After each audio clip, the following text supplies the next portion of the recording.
Day 8 of the Cairns Cup saw the leader Tan Zhongyi pull ahead as she survived a very dangerous position against Harika Dronavalli. Meanwhile, her main rival Alexandra Kosteniuk lost her game to Anna Muzychuk, giving Tan Zhongyi a full point lead going into tomorrow's final round. Jumping into the results, leader Tan Zhongyi did manage to draw against Harika, while Kosteniuk, who was just a half point behind going into this round, ended up losing to Anna Muzychuk. Meanwhile, Alice Lee won against Anna Zatonskih, and the games Krush versus Mariya Muzychuk and Dzagnidze versus Paehtz ended in draws. So heading into the final round tomorrow, Tan Zhongyi leads by a full point with 5.5 out of 8 and just needs a draw to clinch first place in the tournament. Meanwhile, Kosteniuk, Anna Muzychuk, Harika, Dzagnidze, and Mariya Muzychuk are all a full point behind on 4.5 out of 8. Going into the games, we'll start with the key matchup today between Harika and Tan Zhongyi. And playing for a win with white here was Harika, who chooses the bishop b5, Sicilian here, knight to d7, castles a6, and now bishop to e2. And white's opening here looks a bit timid, but she actually managed to pose some serious problems here in the early middle game. After takes, e5, a5 was played by white, bishop e7, and now knight to h4 looking to get into this f5 square. Here black played g6, maybe knight to b8 was a better choice, because after g6, f4, white definitely gets some play on the king side. Now castles f5 was the continuation, king g7, knight back to f3, h6, and now knight to d2, the knight heads to the c4 square, black plays d5, but takes, knight takes d5, and now bishop f3 followed by queen to d2. Really fantastic play from Harika going after black's weakened king side. Black here played g5 to keep things closed, but now h4, and white is blasting things open. Now here Tan Zhongyi tries rook h8, offering the pawn on g5, which white could have taken. After takes, queen takes g5 check, king to f8. The position is very, very complicated, very messy. White could even go ahead and take a second pawn with knight takes e5, but then black would have lots of ideas against white's queen. For example, the move knight to e4 here could have been Tan's idea, and this would lead to some very, very serious complications. The engines do like white here after queen to g4, but it's really, really tricky. Instead, Harika goes queen to f2, which is a bit more human, looking to get the queen to g3 and opening up the bishop on the diagonal. And here e4, realizing she has a bad position, Tan Zhongyi starts sacrificing material, looking to complicate things and looking to possibly activate her own pieces. Now at this point, white probably should have taken with the pawn here. And if black takes on c3, for example, and goes bishop takes e4, white can trade bishops, knight takes e4, queen f3. And white's position here is very, very nice as black's king is in huge danger here. The knight, of course, is under attack. And there's ideas of f6 check as well as taking on g5. And yeah, this would be a big, big advantage for white. Instead, we saw knight takes e4, which is very logical, but now g4. And black is managing to actually make things quite messy here. Bishop drops back to e2, knight to b4. Now b3 takes on d3, takes, queen takes d3, the knight on e4 is hanging. Here, knight to g3 was liked by the engines, not giving black the chance to put the bishop on the diagonal. Here, white can follow with bishop to b2, look for knight h5 check, and keep the initiative. But instead, Harika goes wrong. She trades on f6, and now after bishop takes f6, bishop to b2, black is simply able to trade everything off here. Queen d4 check, very important move, stopping white's check, of course, and forcing the queen trade. And in this endgame, it seems like white is still better, but black is hanging on. f6 check, king h7, rook ad1. This was the continuation, but now rook d8. Very, very precise defense here from Tan Zhongyi, as she does have to give up the d-pawn and does go a pawn down in this position, but after rook e8, black has a lot of activity here. The rook is coming to e6, the king is getting out via king to g6, and it seems like black is actually holding on in this endgame, and this is eventually what happens. Harika does play this one on for some time. She needs to get a win and does manage to keep the extra pawn, but once again, black's pieces here are very, very active, and black never really in any kind of danger here with the rook and bishop against the rook and knight. So I'll play through the rest of the moves here. Eventually more pawns do come off, and we actually just go down to the final pawns here, with black even having to give up the bishop eventually for white's g-pawn, but as we'll see, everything gets liquidated. And yeah, unfortunately for white, despite the extra pawn, there's just not enough material to win this one. And this is the final touch. Rook f5, hitting everything. Check, takes the bishop, but black takes the pawn with check first, and then the knight. And of course, this was immediately drawn by the players. So key game here ends in a draw. Tan Zhongyi definitely surviving this one, but earning a very, very critical half point. Going on to the second game between Kosteniuk and Muzychuk. And in this one, Kosteniuk going into the round, it's just a half point behind Tan Zhongyi, so definitely looking to play for the win. However, things do go wrong here for her in this opening. Knight to b4, bishop to b1. Very, very ambitious move, looking to eventually play c3, and of course not trade off the bishops after bishop to e6. c5 was played, h3. The game continues rather logically, knight to g3. h6. Here, white probably should have just brought the bishop back to a2. Instead, we see rook e1. And now here it really is black that just takes over the position. And white here spending way too much time trying to get the setup. Eventually, black just plays d5 and takes over the center. And at this point, Muzychuk is already doing quite well. So the game saw knight e4, takes on b3, trades on f6, queen takes b3. Now knight to a5, and yeah, black is doing very, very nicely here. The pawn on d3 is a clear target. Black has more space and yeah, substantial advantage. So bishop d2, queen f5, rook to e4, and this allows black to play c4, where things get even worse for white. Now if d takes c4, the problem is black would have knight to b3. Can't take this knight because you lose the rook on e4. And next, after a move like rook a1, for example, knight to c5. And black will be winning the exchange here, it looks like, because the rook on e4 is pinned and the queen on c2 is hanging. So very nice find here by Muzychuk with c4. Rook e1 was played immediately, but now c takes d3. Here black goes up a healthy extra pawn, and this pawn on d3 is of course very, very strong. Kosteniuk fights back with b4, b5, but ultimately Muzychuk's technique here is quite decent. Queen f7, queen to g6. Any endgame here would be quite nice for black, as again, this d3 pawn is just way too strong. Knight h4, trade of knights, rook to g4. And now nice flurry here, rook c8, counterattacking white's queen. If white takes on g6, then of course black is taking on c4. And white never recaptured this knight, so black would be up a piece there. So rook a4, rook a8, chasing the queen further. If queen to c4, then this rook can come over to c8, and white's queen is basically running out of squares along the fourth rank. Has to go back queen to d1. Now black plays queen f5, rook takes h4. White does get the piece back, but bishop to c5. Black's pieces are just taking over, and of course black is still a pawn up from earlier. Rook a2 now, rook a4, rook c2, keeping the rook active. g4, queen back to d7. At this point, black's position is just completely winning. And yeah, once again, Muzychuk's technique here was definitely good enough. Rook takes c3. Now black is just 3 pawns ahead. e4 securing the d pawn. Rook c2, king g3, queen d6 check.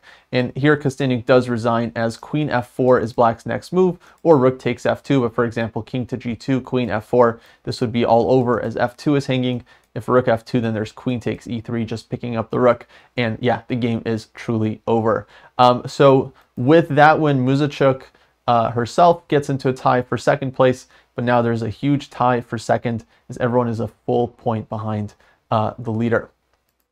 Next up, we've got the game between Alice Lee and Zatonskih. Here, Alice with the white pieces, sticking to her usual d4, c4, and once again, she goes for the Catalan. And in this one, it seemed like at first, white was doing quite well here and would be able to get a nice advantage, but actually things quickly equalize for black. After knight e5, takes, knight to d5. If e4 here, which looks like it wins a piece, black has the key tactic, knight to b4, counterattacking the queen, and then black's queen can get out of the way. So instead, we see knight to c3, queen to b8, f4. Here, rook to d8. Actually, the engine liked rook to c8, anticipating the trade on d5, where black will take with the c-pawn and use the rook on the open c-file. Instead, rook to d8, take, bishop to e3, and now a5, bishop to d4, rook to c8. Black ends up losing a tempo here. And actually, this does make a bit of a difference, as now white's position starts to feel quite pleasant. Alice plays f5, opening up the f-file, and now rook to f1, rook f8, rook c1. And at this point, white's position definitely starts to feel quite promising. Bishop on d4 is good, bishop on g2 is good as well. Black's pieces are a little bit passive, pawn on d5 is a bit weak. So in the game, we see queen d7 trades on c6, bishop f3, b4, and now bishop h5, a very, very nice move by Alice. If g6 here for black, blocking the bishop, then likely e6 was the idea, opening up the dark squared bishop. And now after f takes e6, white has queen to e5, and yeah, huge problems for black on this diagonal. Very, very difficult just to avoid getting mated. So bishop h5, f5 was tried by Zatonskih, but now white takes on passant, bishop takes, and bishop takes f6.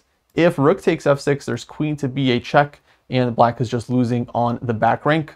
So g takes f6 was forced, but now black's kingside is permanently ruined, and at this point, Alice's technique is very, very good, activating the rook on the c-file, and black basically just has too many weaknesses here to survive. So d3 looking for some counterplay, but simply takes, king to h8, bishop to g4. Black's king here is kind of too open to really hope for any serious counterplay. Bishop d7, bishop f3, white keeping total control. Looking to trade off at this point, white is a pawn up, and black has a bunch of weaknesses as well. So white's position here completely winning, and eventually Alice snags another pawn, brings the rook back, queen d4 check, queen d3, rook f2. Black gets a bit of activity here, but really not enough to save the game. Eventually we get some piece trades, queen to b5. Nice rook trade here from Alice, going into the queen and pawn endgame, where black eventually actually can even pick back a pawn and only be one pawn down. But the issue is this d-pawn is very strong for white, and it's still a decisive advantage in the queen and pawn endgame. Black's king is just susceptible to too many checks, and of course white's d-pawn is way too strong. So here h5 check looking to take on f6. Black played queen g5, we get more checks. Eventually white is able to take this pawn on f6, and there's just no perpetual for black. White's queen is covering all the key squares. So queen d1 last try, but now queen h4, queen g4, nicely spotted by Alice, forcing the queen trade and going into a king and pawn endgame, which is winning for white basically by one tempo, but this was nicely calculated. After king to g6, that's it. Black's king isn't getting in, white's pawn will connect with the king, and of course this is a completely winning endgame for Alice. Next up, we've got the game between Irina Krush and Mariya Muzychuk.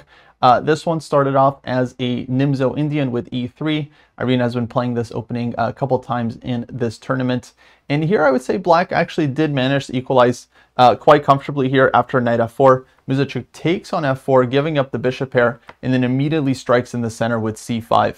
White takes on c5, bc, and this gives black these hanging pawns in exchange for the bishop pair. But black immediately trades off the bishop pair with bishop a6. And after takes, it seems like black is actually totally fine here, maybe even slightly more comfortable. Rook to c1, queen to d6, rook e1, h6, d4 as well. The engine is suggesting for black just taking more space in the center. Seems like black is a tiny bit better here, but nevertheless, white is solid enough. And eventually we get a trade on d2. This allows white to essentially equalize. And after the rook trade, queen a5, rook c8, we actually had a repetition in this game. Queen b5, rook to b8, back to a5, rook to c8, and a pretty logical draw here for both players. Neither side has any advantage. It's actually close to equal. Black has the hanging pawns. If black starts pushing them too quickly, they can get weak. The knight on a6, of course, is not a great piece. And white has enough pressure to keep black at bay, but not more than that to really press for the advantage. So this one does end in a draw. Moving on to the final game between Dzagnidze versus Paehtz. This one was quite a long battle. Started off as a fianchetto King's Indian with c6, castles, bishop f5.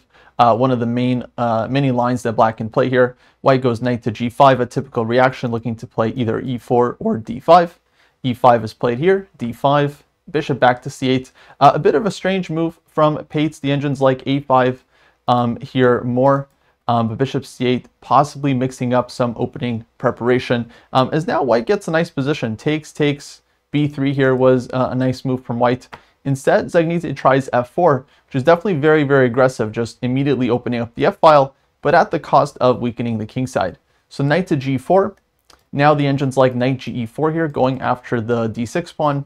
Instead, we saw king h1, queen to b6. And once again, knight ge4 looks like this was the way to play here for white. Instead, h3, knight c4 was played, and now h6. And the problem for white is that this knight doesn't have any great squares She's forced to drop back, but now rook to d8, h3, and now d5. And black actually overtakes the initiative here, threatening to take the knight on e4 as well as the knight on f3. White took on d5, takes on g4, de, and now queen to b3. And here it's not so easy. If black takes on f3, black is going to have issues on the diagonal after bishop takes f3. The rook on a8 is hard to defend. But instead, Paehtz just goes ef4 and bishop takes g4, just developing the pieces. And at this point, black is doing well. A pawn up and white's queenside is under some serious pressure. So knight h2, bishop e6, forcing the endgame. White gets the pawn back, but rook a4. And black definitely had a very, very nice advantage in this one with better piece play and, of course, much stronger pawns. Eventually, Paehtz does win a pawn here on the queen side and now starts the conversion process with some trades. Get rook e8, takes. And we get this endgame with 2 rooks and a knight against 2 rooks and the bishop. And it seems like black should have been winning this one, but really wasn't so easy to convert. As eventually we actually do get a draw in this game after knight c5, rook to e5. At this point, black is definitely very much in control, but now knight e4, bishop takes e4, white manages to trade off the bishop. And I'll show you folks the key mistake what black made here in the conversion. Up until this point, it's still very, very good chances for black because black is a pawn up and white's pawns here are very, very weak. But eventually we get a rook trade with a rook to c5. And this ends up being the key mistake here by Paehtz, is after white trades the rooks, this single rook and pawn endgame actually ends up being very, very drawish. Rook b6, rook d5, and now b4. White manages to trade off the queenside pawns, and this 3 versus 2, black definitely did try for a while, but ultimately Paehtz wasn't really able to pose any serious problems here, and Dzagnidze did hold the draw. So going back, rook to c5, this was the key moment where black basically gave up the advantage. Other than this move, basically keeping the rooks on the board, advancing the king, looking for rook to e3. According to the engines, it's winning, but obviously still a lot of work to be done over the board. And that takes us into tomorrow's final round, where the leader Tan Zhongyi just needs a draw to clinch first place in the event. And she'll be playing white against none other than Alexandra Kosteniuk, who's been chasing her throughout this tournament. Kosteniuk is a full point behind and will need to win in order to possibly try and force a playoff on Sunday. Should be a very, very interesting and exciting final round. Hopefully you folks will tune in, and I'll catch you in the recap afterwards. Until then, take care.